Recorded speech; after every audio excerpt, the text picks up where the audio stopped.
आणि राहुल गांधी हे अमेरिकेच्या दौऱ्यावर असतील। अमेरिकन निवडणूक प्रचाराची धामधूम असतानाही नरेंद्र मोदी आणि राहुल गांधी हे अमेरिकेच्या भेटीवर जाणार आहेत। युनायटेड नेशनच्या जनरल असेंब्लीच्या बैठकीमध्ये मोदींची प्रमुख उपस्थिती असेल। सोबतच काँग्रेसचे नेते खासदार राहुल हे भारतीयांशी संवाद सुद्धा साधणार आहेत आणि याविषयी अधिक माहिती देत आहेत आमचे अमेरिकेतील विशेष प्रतिनिधी अनिल टाकळकर। अतिशय महत्त्वाचा घटक अमेरिकेमध्ये असतो। भारत आणि अमेरिका यांचे संबंध सुधारण्यात यांनी खूप मोठं योगदान दिलेलं आहे। तर या इंडियन डायस्पोराच्या असोसिएशनने आयोजित केलेला हा जो कार्यक्रम आहे तो न्यूयॉर्कमध्ये होणार आहे। नासा व्हेटरन मेमोरियल कोलोसियम येथे तो होणार आहे।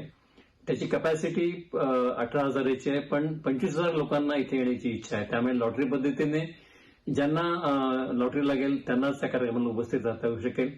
याच्यामध्ये अर्थातच डायस्पोराच्या कामगिरीचं कौतुक मोदीजी करतीलच, पण त्याचबरोबर भारत आणि अमेरिका यांचे संबंध पुढे कसे राहतील त्या दृष्टीने काही विचार ते मांडतील।